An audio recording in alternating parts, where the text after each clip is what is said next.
EA is now on Twitch. Join us Wednesday nights when Alistair reads a bedtime story, and Sunday mornings for a few hours of chill casual gaming, plus interviews, special guests, pickup streams, and more. Visit twitch.tv/EA Podcasts and follow us to be notified when we go live, plus access VODs of past broadcasts.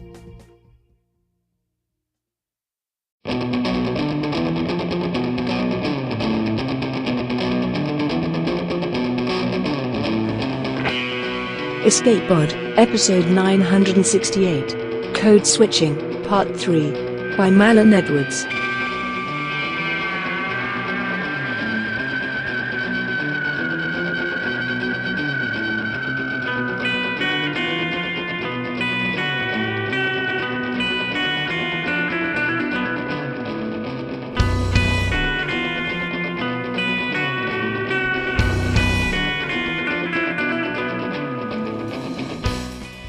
Hello and welcome to Escape Pod, your weekly science fiction podcast.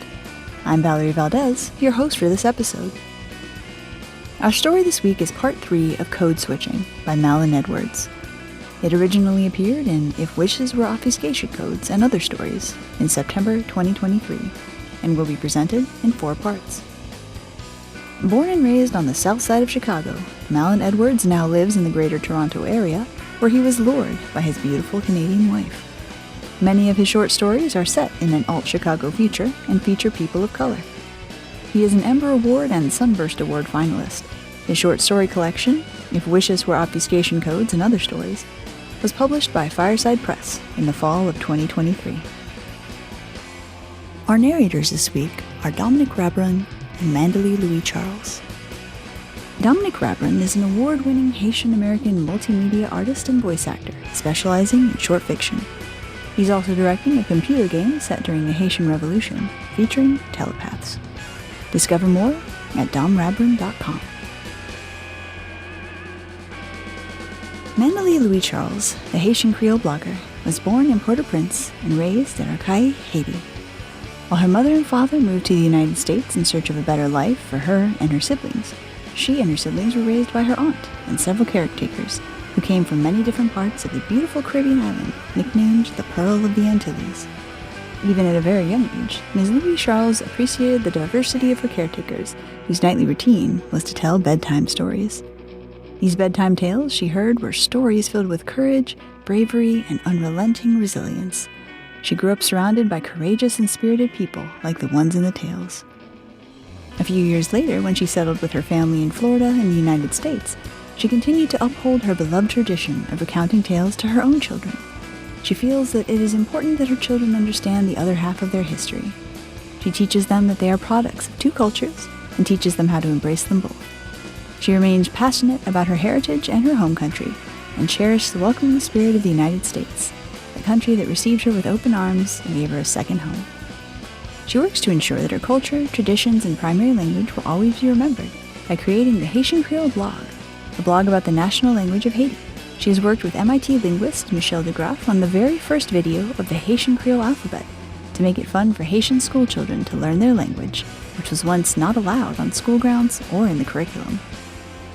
When she's not working as a hospice nurse, she's translating documents in Creole, and in her spare time, she bikes on the Pinellas Trail in Tarpon Springs area, where she lives with her 3 children. Now, get ready for the codes of war to be hacked, because it's story time. Jean-Michel. 7. A sweet-ass helicopter and 10 stater strangers? Jean-Michel, featuring the naughty 90-day Fandango. I'm feeling this Bell 525 relentless like Ellen Gilchrist playing bid whist with her red-headed MILF temptress. She's a proper draws-dropper chopper with no love for the poppers.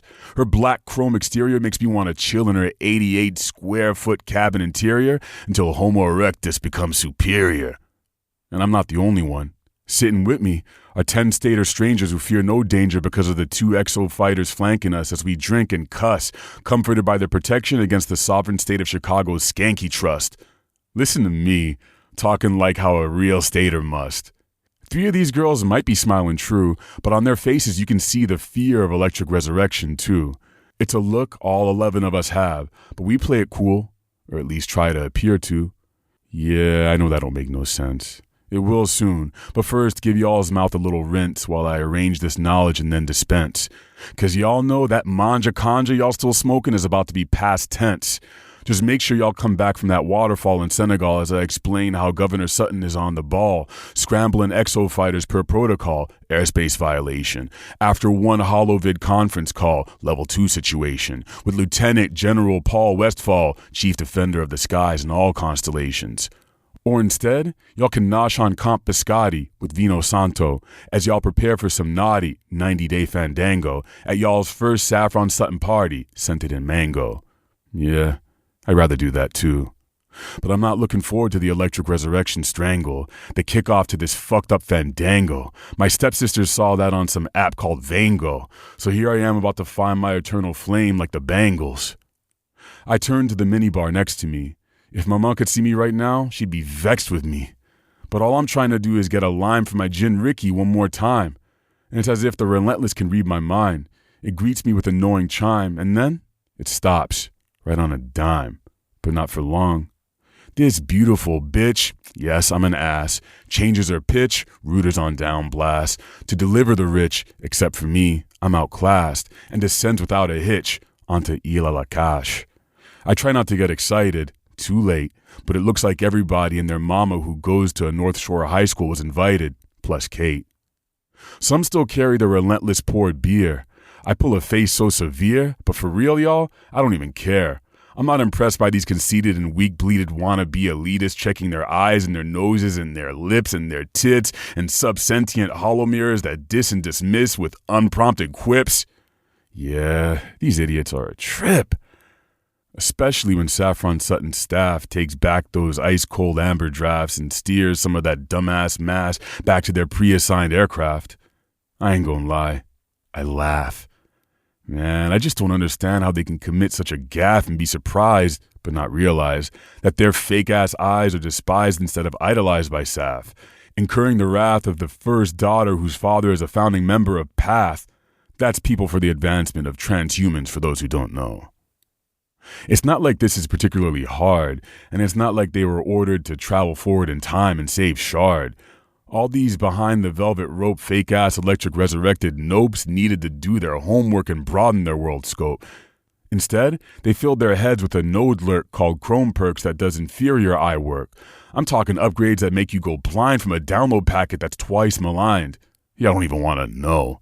Yeah, these dumbasses made Chrome Perks' most popular upgrade that one-of-a-kind digital gaze for 323 straight days. Instead of having baby blues, browns, and greens like normal people, when these wannabe electric resurrected get excited or mad or sad, in their eyes, you can see raging blizzards, angry wasps, or striking eagles.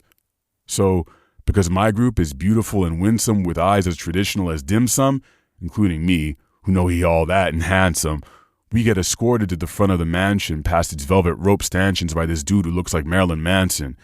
We pass those fake-ass electric resurrected people who stand docile in their pens like good little sheeple as their eyes stutter low-res images, which should be fucking illegal.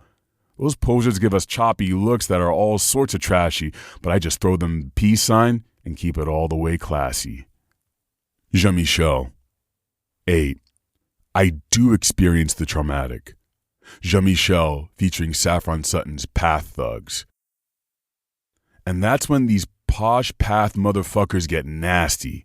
They shove me into a room saturated with gloom, and I swear to God, here comes my doom. And yeah, I know, y'all North Shore motherfuckers thinking, this Noir Jean-Michel is just being dramatic, and the pain he think he about to feel is psychosomatic, cause slave descendants, especially the females, pain threshold manifested magmatic.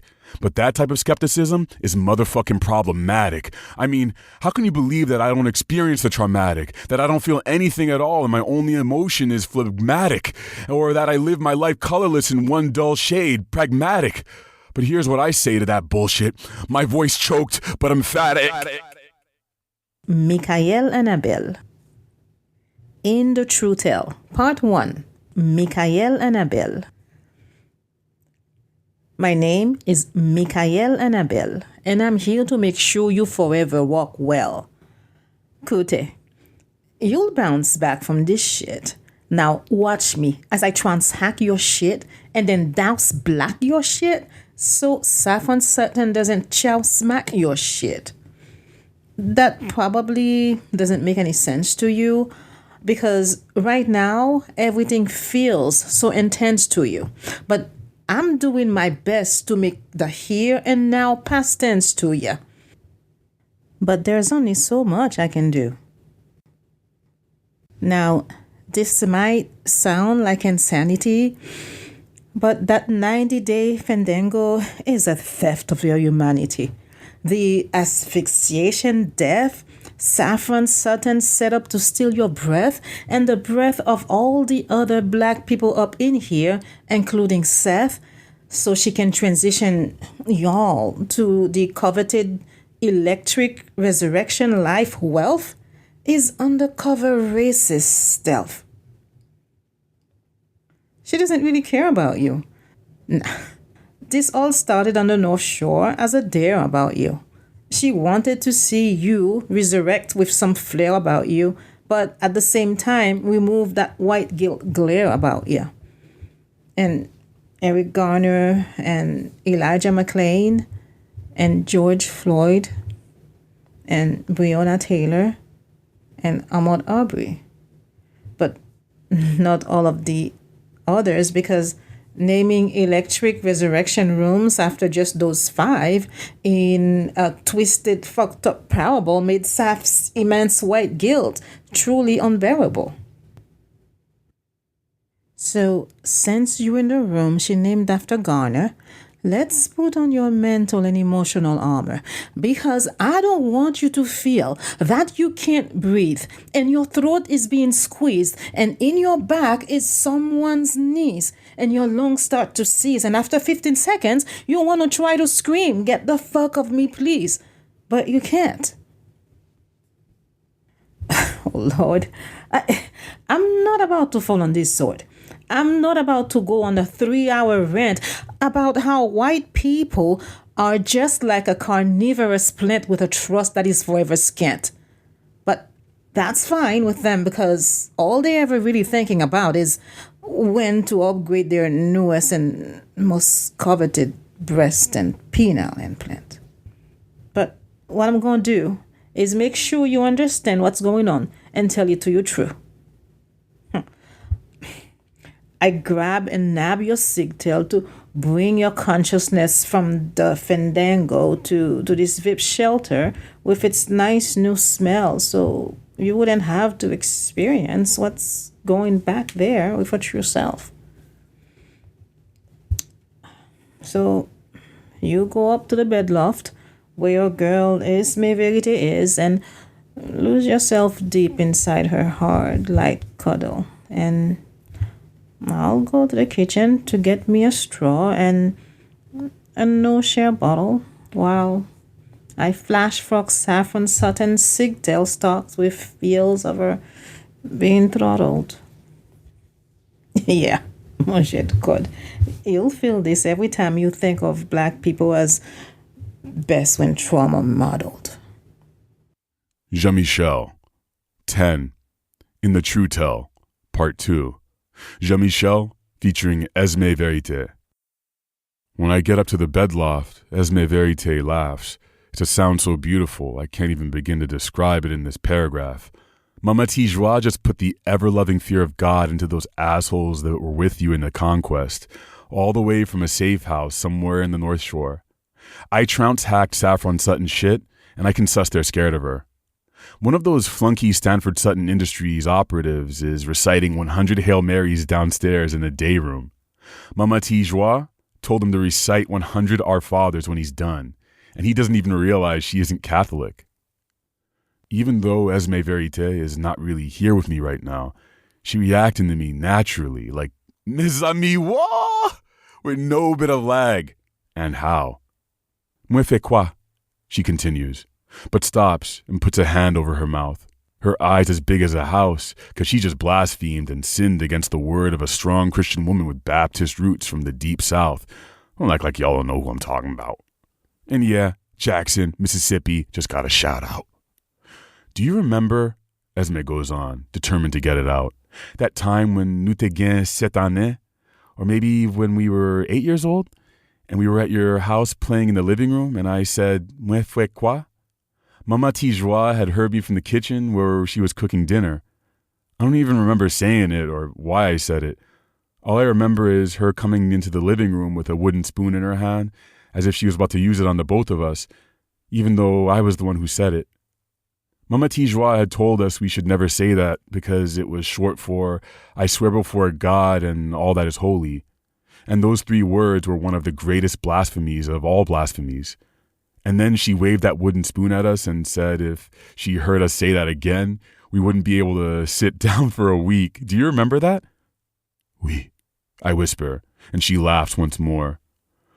I'm not lying to y'all when I say that lovely sound wrenches out my heart and drops it right there in front of me on the floor. We never said those 3 words again. For years. At least I didn't. Not until now. Esme smiles a little. I let the silence be. Nah, y'all ain't gonna hear me quibble. This ain't about me. Moshe, she goes on, her smile now gone. If Mama Tijois had heard me just then, she'd make me go back out, cut a switch off the tree, give it to her, with no lip and no fuss, and then fout-moi un jet bâton up and down the street. Heavy thought settles onto Esme's beautiful, dark face. She lets it stay there for a while. This soliloquy is at her pace. We've only begun the first mile. And it doesn't matter that I'm 30 years younger than Mama Tijois. It doesn't matter that she's, Esme puts up her pinky finger, tikut-kut, and I'm almost a foot taller than her. It doesn't matter that she would never catch me if I ran after I gave her that switch, because she and I both knew my championship quarter-miler speed can easily outpace her short but powerful little legs. But let's be honest, there is no way in the world I would run from Mama Tijois, because before she started whooping me, and she would whoop me, not whip me, she would say to me, "Now, don't you start listening to them disobedient thoughts snaking their way into your conscious mind from your subconscious mind, Tisherie, because I know what them thoughts telling you. They telling you to run from me, fast and quick, but you better not listen to them thoughts.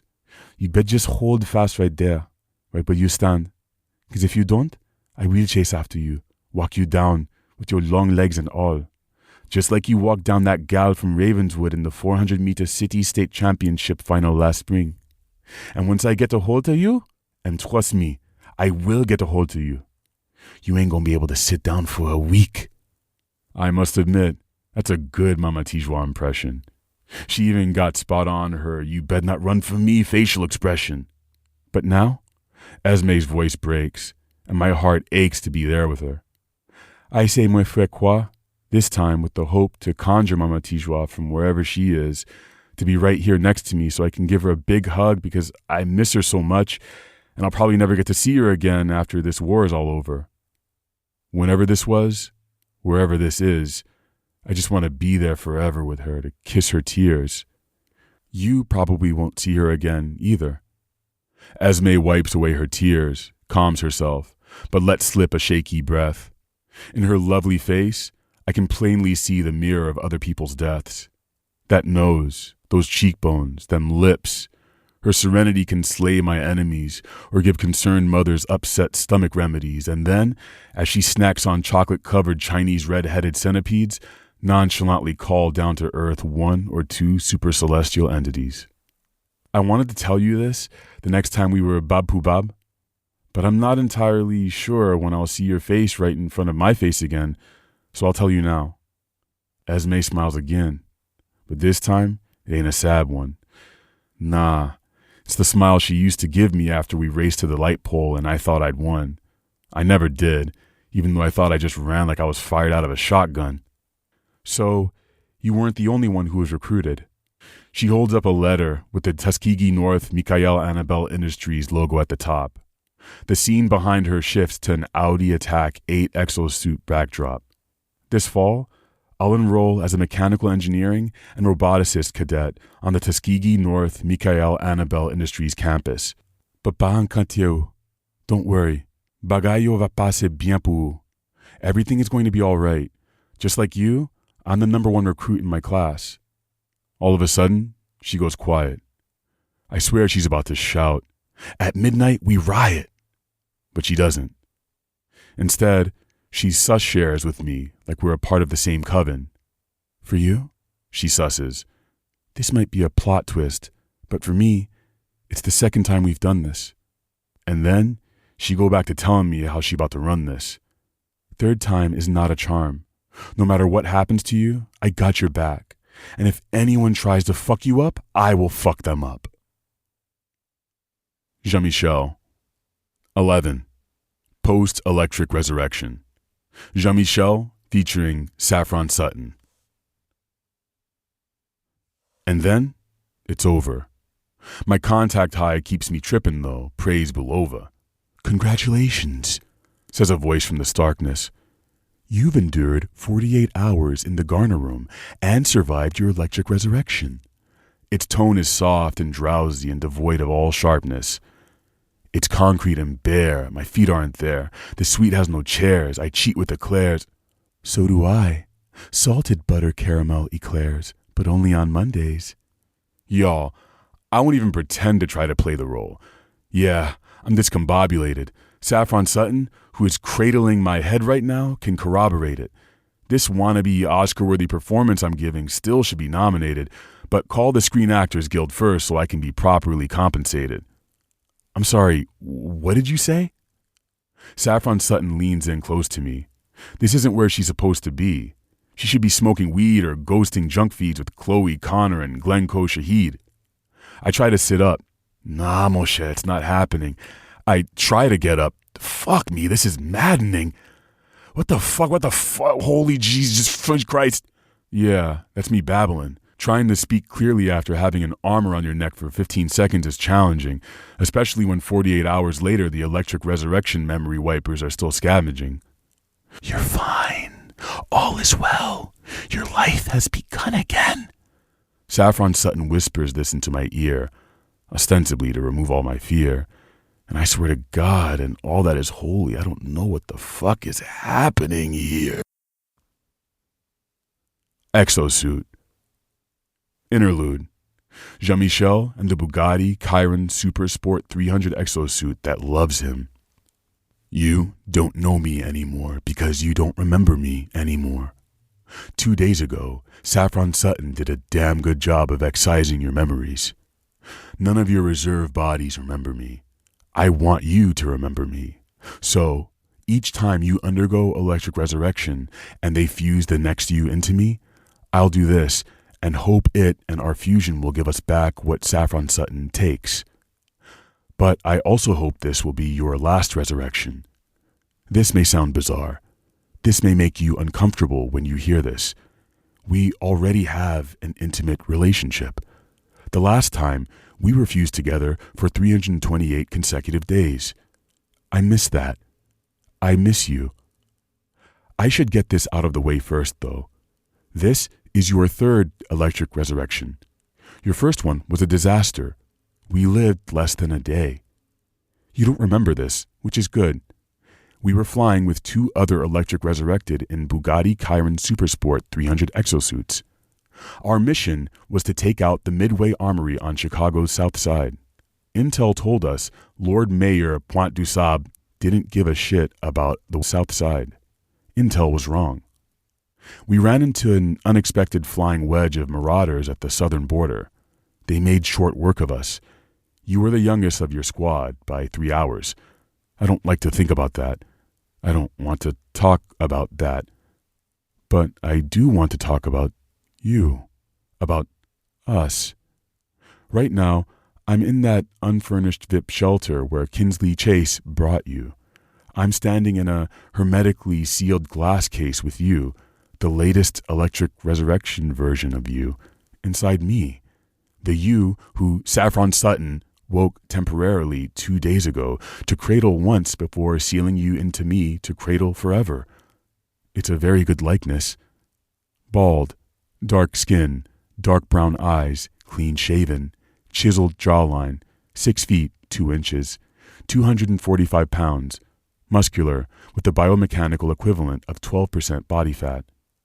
The mechanical engineers, roboticists, and Scientologists at Stanford Sutton Industries are geniuses. They captured your exact phenotype on your last day of perfect health. You look like you. You feel like you. You even smell like you. It's impressive. But this thing inside me is not you. I'm certain Saffron Sutton agrees. I see the pride she has for her work. She won't think it's you until she finalizes the digital brain she's coding right now into it. The coding is supposed to take 9 days. This is day 7. I won't think it's you until Stanford Sutton Industries activates you for war, until you achieve optimum performance, until you make your first kill. That's when you'll be alive, not this dead synthetic slab. I miss you. I know I said that already, but I don't miss you as much as I miss this war. I'm not saying this because I'm a war machine, because this is all I know. I'm saying this because this war will bring you back to me. Does that make sense? Look, I know what I'm about to say may sound crazy. I have feelings for you. And I know an exosuit shouldn't have feelings. An exosuit shouldn't be obsessive. An exosuit shouldn't be so engrossed with their pilot. But it makes sense.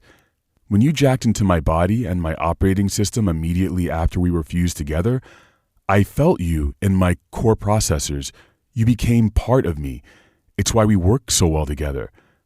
When your biomechanical heart ceased to function after those marauders blew us out of the sky, you left a part of you behind, in me, even in that short time.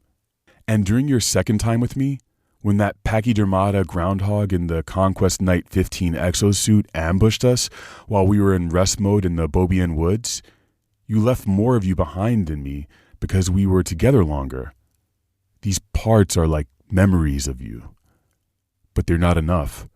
They're so scant. They don't light me up. They don't satisfy me. They don't fulfill me. I truly cherish those 9 hours we had together during your first electric resurrection, but I cherish even more our 328 consecutive days that second time. That felt like years compared to those 9 hours. Most Jaguar-class exosuits don't spend as much time with their ace pilots as I spent with you. No matter their speed, no matter their strength, no matter their weapons system. I can't even begin to explain what this feels like to wait these 9 days for Stanford Sutton Industries to finish rebuilding you and for Saffron Sutton to recode your brain. Actually, I can. It feels like I'm missing one of my core processors. I know our separation doesn't affect you like it affects me. And I know, as Saffron Sutton writes her code while you're in stasis, you don't experience our successes again. Our failures, our kills, your deaths. And most concerning of all, you don't dream of me. Like I said, Saffron Sutton is good at what she does. And she's smart. When your brain is complete, Saffron Sutton will recheck your code and my code to make sure the moments of your deaths are not within you or me. But she'll also make sure the relevant data leading up to the important moments is there. She wants you to know these circumstances. She wants us to share them, to bond over them. But she doesn't want to traumatize you. She wants you to learn from your mistakes. She wants us to learn from our mistakes. I'll say this again. Saffron Sutton knows what she's doing. Doing this is good motivation for me to ensure you stay alive, which means all the responsibility on me, all the blame, all the guilt. 9 days is probably not a long time for you, but that downtime for me is endless, eternal. I felt that the first time. I feel it now. And this is how it should be. Even as I speak to you now, I see your deaths in perpetuum. They're painful to watch over and over, but it's worth it. I need to focus on the best strategies and tactics to get us to 329 consecutive days. And believe me, I'm focused, but I'm also angry. You should not have died twice. You shouldn't be undergoing your third electric resurrection. unless it was for some horrific accident or injury on the football field, not as a casualty of war.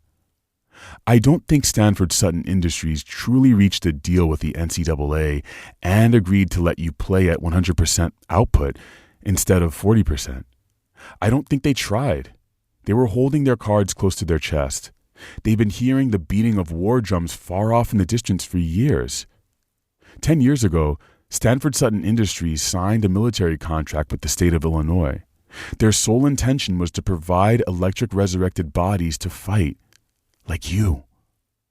The fine print on your contract allowed them to switch your role, your purpose. You were never going to be the first DuSable Haitian electric resurrection to play NCAA football. And that's what makes me angry, apoplectic even, pissed smooth the fuck off, as you like to say. But all I can do about it is use that anger to protect you. I know this is hard for you to understand, but I hope the more I speak to you in this meditative ASMR voice as they rebuild you, the easier it is for you to understand my anguish at your deaths and my joyful anticipation of your return. I would have done this during your first electric resurrection, but we hadn't formed that bond yet. I know how this sounds. Yes, I love you. Saffron Sutton programmed me this way. My love for you is to ensure your survival, not our survival, your survival. Because if I make sure you survive this war, then we will win this war. But I haven't done a good job of this so far. This war with those damned Sovs is brutal, but I'm learning. After this rebuild, I'll try to become the custom-made Bugatti Chiron Supersport 300 exosuit you deserve. Those 328 days were the best days of my short life. I know you enjoyed them. Seek and destroy programs do that for ace exosuit pilots. But for me, it's the strategy, analysis, and mediation simulations I run on constant loops to make sure I can avoid every possible scenario of a fourth electric resurrection. When you return to me, I will work to make us faster. I will work to make us stronger. But now, more importantly, I will work to keep you alive. Me alone. Now, if you asked Saffron Sutton about that, she would beg to differ. She would say her programming is doing all the work. Your brain. My Sam. But she's wrong. She doesn't know about our experiences. She doesn't know how those experiences shaped us. She didn't take out 3 Dodge Demons over Lake Michigan at 0 dark 30 like we did. She didn't blow to hell the eastern campus of the Tuskegee North Institute like we did just 5 minutes after breaching Chicago airspace. And she didn't execute a successful air-to-ground strike like we did on that infamous saboteur, the Grand Old Lady Medea, as her gazelle blade sped her back to the city-state after she destroyed the Rock Island Arsenal. Our best kill, by the way. We did all of that and more in those 328 days. Just you and I. Not Saffron Sutton. You must be wondering why I keep mentioning the 328 days. Because it's my chant. It's my mantra. It's my incantation. It sprang from the self-modifying code Saffron Sutton gave me. I may be a strong, powerful Jaguar-class Bugatti Chiron Supersport 300 exosuit, but I also have to be smart. We have to be smart. Our next sortie can't end like our last one, and it won't. Here's why. The mechanical engineers and roboticists will finish your electric resurrection. A mechanical engineer will access my core processors. A lieutenant colonel will greenlight your seek and destroy program, and I'll just stand here, in this glass case, patiently waiting for your digital awareness with the other exosuits, the Bugatti Chirons, Hennessy Venoms, and the SSC Tuataras. All waiting for our ace pilots to be activated, all waiting for the most important person in our world to be physically part of our world. I can't tell what the other exosuits are telling their ace pilots right now. We don't share intel feeds for security purposes. Besides, I don't truly want to know. All I need to know is you, and what we have with each other, our respect, our admiration, our intimacy. So, as I stand in this glass case, waiting for you to come back to me as your brain completes, I will continue to speak like this, to speak in this voice, with the occasional sibilant consonants, covering you in a continuous blanket of warm whispers. This is to ensure you know me again, more intimately than before, so that together you and I can achieve 329 consecutive days and beyond. And maybe, just maybe, during that time, no matter how long it lasts, you will come to love me as I now love you.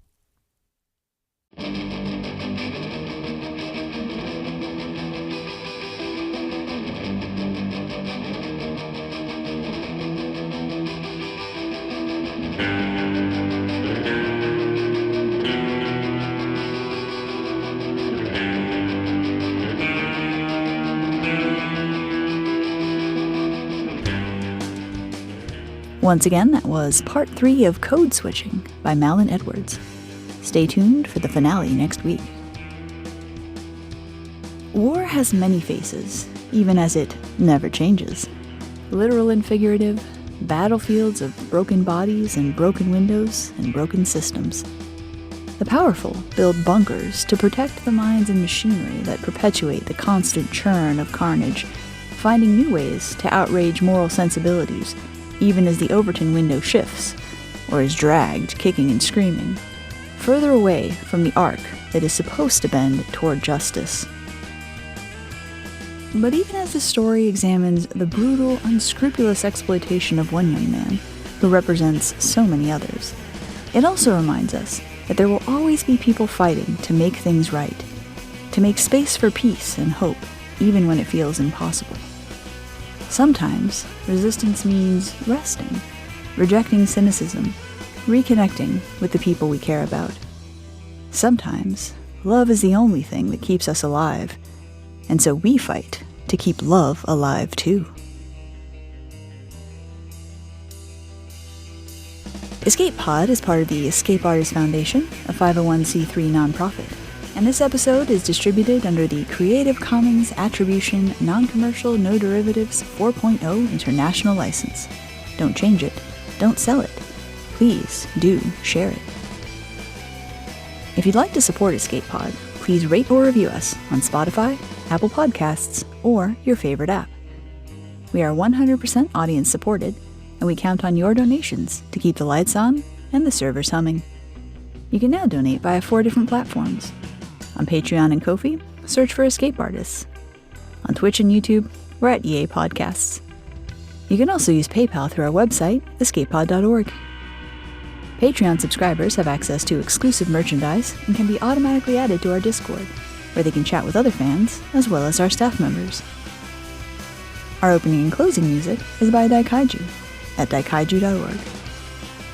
And our closing quotation this week is from Lorraine Hansberry, who said, "I wish to live because life has within it that which is good, that which is beautiful, and that which is love." Thanks for joining us, and may your escape pod be fully stocked with stories.